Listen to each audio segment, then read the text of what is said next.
Hola, mucho gusto. Mi nombre es Daniel Montaño. Tengo 20 años. Estoy estudiando la carrera de animación, diseño y arte digital. Soy parte del grupo de los universitarios. Hoy me tocó dar el devocional, que no tiene nombre como tal, pero si tuviera uno yo diría que sería una relación sana con nuestro Salvador. Está basada en Mateo 16 del 1 al 23. Pero primero déjenme hacer una pequeña oración. Padre, te damos gracias porque nos permites estar reunidos, Señor. Gracias porque nos bendices y porque nos has cuidado hasta ahora. Te pido que tú seas el que habla y que seas el que nos transmite tus enseñanzas, Señor. Te damos gracias por todo en el nombre de Cristo Jesús. Amén. Bueno, desde siempre se nos ha dicho que tener una relación con Jesús es importante. Yo creo que sí, o sea, es la relación más importante que debemos de tener en la vida. Y tenemos grandes ejemplos de eso, ¿no? Tenemos a Abraham, a Isaac, tenemos a lo mejor un pastor, un mentor, a nuestros padres que nos enseñan cómo tener una relación sana con Dios. Hoy quisiera hablar de 3 relaciones que, más que malas, creo que son mal ejemplo de cómo no deberíamos de tener una relación con Dios, ¿no? Bueno, voy a empezar con la primera parte del capítulo. Dice, la demanda de una señal. Vinieron los fariseos y los saduceos para tentarle y le pidieron que les mostrase señal del cielo. Mas él respondiendo les dijo, cuando anochece decís, buen tiempo porque el cielo tiene arreboles, y por la mañana, hoy habrá tempestad porque tiene arreboles el cielo nublado. Hipócritas, que sabéis distinguir el aspecto del cielo, mas las señales de los tiempos no podéis. La generación mala y adúltera demanda señal, pero señal no les será dada, sino la señal del profeta Jonás, y dejándolos se fue. Bueno, no es un misterio que los fariseos en realidad odiaban a Jesús. Lo odiaban tanto que incluso lo llevaron a la cruz, lo mataron. Ellos no querían una relación con Jesús. Sin embargo, además de no tener una relación con Jesús, con Dios tenían una relación nula o si no superficial. Así se llama el primer punto de este devocional, los fariseos, una relación superficial.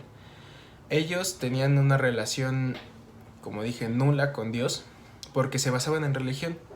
Ellos prácticamente tenían todo para tener una relación con Dios y enseñarle a los demás. Sin embargo, se basaban en su religión, en sus reglas y en sus restricciones. Ellos decían, haz esto y irás al cielo, o no hagas esto e irás al cielo. Decían, sé bueno, ayuda a los demás y Dios te va a bendecir, ¿no? Y eso es algo falso, es algo que, o sea, sí, Dios nos bendice cuando ayudamos a los demás, pero ellos basaban toda su teología, todo lo basaban en eso, en pura religión. No tenían una relación con Dios y es hasta paradójico porque ellos vivían de Dios, o sea, ellos tenían dizque una relación con Dios y de eso vivían.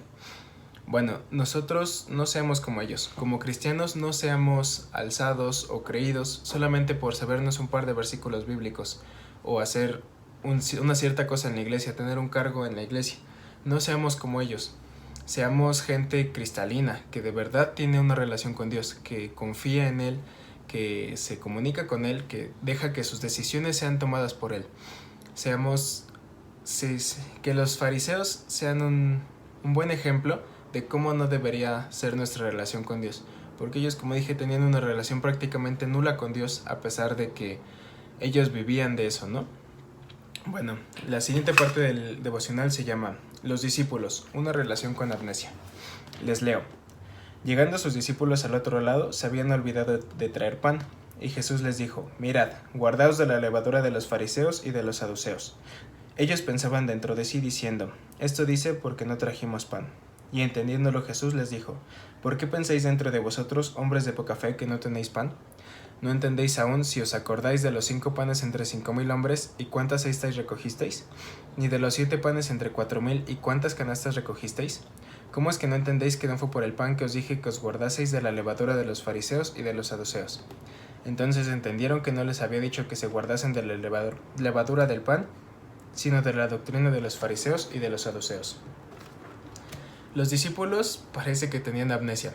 Unos capítulos atrás Jesús había alimentado 5,000 hombres y poco tiempo después había alimentado 4,000 más. Él lo que menos necesitaba era pan. Siendo sinceros, pues no él podía aparecer pan de milagro. O sea, él no necesitaba cosas materiales.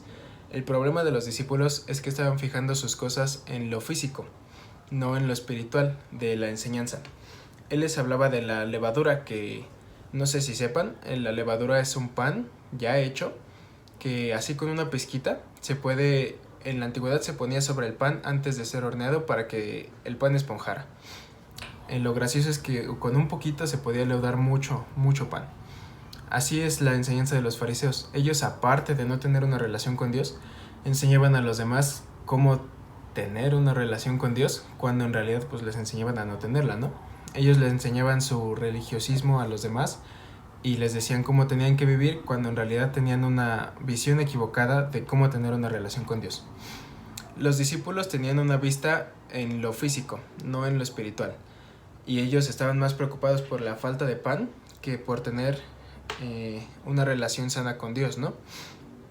Dicen, los discípulos nos representan a nosotros mismos, a cualquier cristiano en alguna época de nuestra vida, porque muchas veces nos olvidamos de los milagros que Dios ha hecho en nuestra vida, ¿no?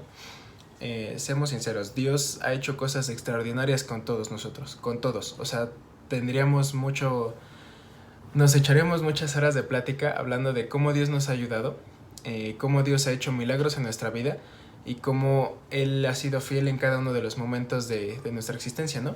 Sin embargo, cuando llega algún problema, parece que nos olvidamos de todo eso, ¿no? Llega un problema y nosotros nos ponemos a pensar, no, es que cómo lo voy a arreglar o cómo voy a salir de este embrollo, ¿no? Se nos olvida que Dios lo ha hecho antes y lo hará después, lo hará más adelante y lo hará siempre, ¿no? Nosotros deberíamos de enfocarnos en vivir una vida sana, con una relación con Dios constante. Deberíamos de enfocarnos en ser mejores cristianos cada día, de estar comunicados con Él, teniendo una relación sana y duradera con Él. El último punto del devocional es Pedro, y se titula así: Pedro, una piedra impulsiva. Dice: viniendo Jesús a la región de Cesarea de Filipo, preguntó a sus discípulos diciendo: ¿quién dicen los hombres que es el Hijo del Hombre? Ellos dijeron: unos Juan el Bautista, otros Elías, y otros Jeremías, o alguno de los profetas. Él les dijo: ¿y vosotros, quién decís que soy yo? Respondiendo Simón Pedro dijo: tú eres el Cristo, el Hijo del Dios viviente. Entonces le respondió Jesús: bienaventurado eres, Simón, hijo de Jonás, porque no te lo reveló carne ni sangre, sino mi Padre que está en los cielos. Y yo también te digo que tú eres Pedro, y sobre esta roca edificaré mi iglesia, y las puertas del Hades no prevalecerán contra ella. Me salto hasta el versículo 21. Desde entonces comenzó Jesús a declarar a sus discípulos que le era necesario ir a Jerusalén y padecer mucho de los ancianos, de los principales sacerdotes y de los escribas, y ser muerto y resucitar al tercer día. Entonces Pedro, tomándolo aparte, comenzó a reconvenirle diciendo: Señor, ten compasión de ti, en ninguna manera esto te acontezca. Pero él, volviéndose, dijo a Pedro: quítate de delante de mí, Satanás, me eres tropiezo, porque no pones la mira en las cosas de Dios, sino en las de los hombres. Entonces Jesús dijo a sus discípulos: si alguno quiere venir en pos de mí, nígase a sí mismo y tome su cruz y sígame, porque todo el que quiera salvar su vida la perderá, y todo el que pierda su vida por causa de mí la hallará. Pedro hizo bien, o sea, al principio estaba bien. Él dijo: tú eres Jesús, el Hijo del Dios viviente. Y Jesús mismo le dijo: eso no te lo reveló ni carne ni sangre, te lo reveló mi Padre. Podríamos decir que él estaba prestando atención en las cosas celestiales del asunto. Sin embargo, después de eso cayó en el error de todos nosotros. Puso sus sentimientos de por medio. Él mismo le dice: me eres tropiezo porque no pones la mira en las cosas de Dios y en la de los hombres. Volvemos a lo mismo. Muchas veces ponemos nuestros sentimientos o nuestras acciones por delante de la voluntad de Dios. ¿Y cuántas veces no nos ha pasado eso, no? Que teniendo la mira en las cosas de la tierra, de las cosas que pasan, muchas veces olvidamos lo que Dios ha hecho por nosotros. Pedro es de esos amigos que a lo mejor te caen bien, podría ser de tus buenos amigos, pero que muchas veces te meten problemas por su impulsividad. Él no piensa lo que dice, simplemente lo dice, ¿no? Incluso podríamos decir que Pedro, al ser uno de los líderes más bien al ser el líder de los discípulos, tenía en sí un ejemplo que todos tenían que seguir, ¿no? Él era parte de los 3 más íntimos de Jesús, y capítulos después va a ser parte de la transfiguración de Jesús, un evento que prácticamente solamente vieron 3 personas en toda la historia. Era una persona que prácticamente estaba todo el tiempo con Jesús, ¿no? ¿Qué salió mal? Creo que él puso sus sentimientos por encima del plan de Dios. Muchas veces nosotros queremos hacer nuestra voluntad por encima de la voluntad de Dios, y eso nos juega chueco siempre. O sea, poner nuestra voluntad por encima de la de Dios siempre nos va a salir mal. Y esta relación con Dios no creo que sea mala tampoco, simplemente creo que como las demás se puede mejorar. Nosotros tenemos que ser conscientes de que la voluntad de Dios siempre va a ser perfecta, siempre va a ser lo mejor que nos podría pasar, pero tenemos que pensar siempre que al ser la voluntad de Dios nosotros no tenemos que poner mano. O sea, la voluntad de Dios se va a cumplir con nosotros, por nosotros o a pesar de nosotros, como dice muchas veces el pastor. Creo que es algo que debemos de tener siempre en cuenta cuando estemos a punto de hacer algo. O sea, ¿es esto lo que Dios de verdad quiere? ¿O soy yo el que está haciendo las cosas por su propia mano y que al rato me va a salir mal, ¿no? Pedro quería mucho a Jesús. O sea, él era de sus mejores amigos, si no es que el mejor. Él no quería obviamente que muriera, ¿no? O sea, tenía mucho que aprender, era su maestro, ¿no? Pero él no estaba viendo el panorama completo. Jesús dijo, voy a morir, mas en 3 días resucitaré. Él no nada más escuchó que Jesús dijo, voy a morir, ¿no? Y yo creo que si Jesús le hubiera hecho caso, pues, o sea, estamos muertos todos prácticamente, porque Jesús vino a la tierra para vivir y morir por nosotros, por nuestra felicidad. Pedro no estaba pensando en eso, él solamente estaba pensando en lo que quería en ese momento. Él no quería que Jesús muriera. Qué ridículo, ¿no? Qué ridículo que nuestros sentimientos y nuestras acciones se pongan en el plan de Dios. Yo creo que si Pedro se hubiera puesto a pensar un poco más qué es lo que estaba diciendo, no lo hubiera dicho, ¿no? Nuestra relación con Dios debe de ser siempre enfocada en que Dios sea el que nos diga que hagamos, porque recordemos, su voluntad es perfecta y es agradable, siempre. Él siempre tiene un plan de bien para nosotros y siempre nos va a hacer bien con lo que Él haga. A lo mejor no lo parece al principio, a lo mejor como Pedro, él piensa que es malo que Jesús vaya a morir, pero a la larga eso va a ser bueno para nosotros. Así como Jesús murió, su muerte trajo vida eterna hacia nosotros, nos trajo una relación de nuevo con Dios, una relación rota, y nos trajo bendición. O sea, qué maravilla, ¿no? Si Pedro hubiera recomendado a Jesús de que no te mueras, Señor, no seas así.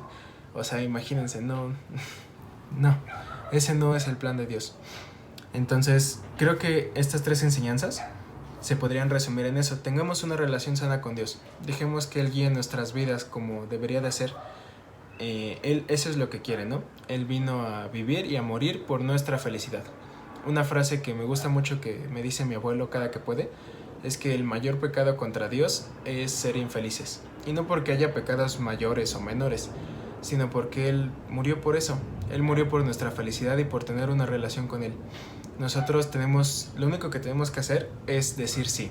Decirle sí a su voluntad, decirle sí a tener una relación con Él. No como los fariseos, que era una relación así de reglas y restricciones, ¿no?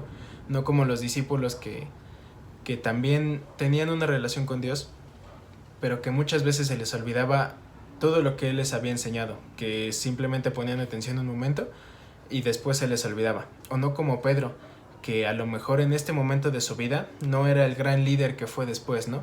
No fue el gran discípulo que pidió, como dicen las historias, ser colgado de cabeza porque no merecía morir como Jesús. No seamos como Pedro en este momento que puso sus sentimientos por encima de la voluntad de Dios. Seamos cristianos que se esfuerzan todos los días por tener una relación constante con Dios, que están todos los días buscando ser mejores y que están poniendo su voluntad por debajo de la voluntad de Dios. No, nunca por encima, siempre la voluntad de Dios primero. Bueno, estas serían mis 3 enseñanzas, lo que Dios me enseñó a mí y que quisiera compartirles hoy. Vamos a orar para terminar. Padre, te damos muchas gracias por este día, gracias por este devocional, porque nos enseñas 3 ejemplos que no son malos, simplemente son mejorables sobre tener una relación contigo, Señor. Enséñanos, por favor, todos los días qué es lo que tenemos que hacer, Señor. Que tu voluntad sea la que nos guíe y que nos transforme todos los días. Te damos gracias por este día, te damos gracias por este devocional y porque nos has cuidado hasta ahora. Te lo agradezco en el nombre de Cristo Jesús. Amén. Que Dios los bendiga.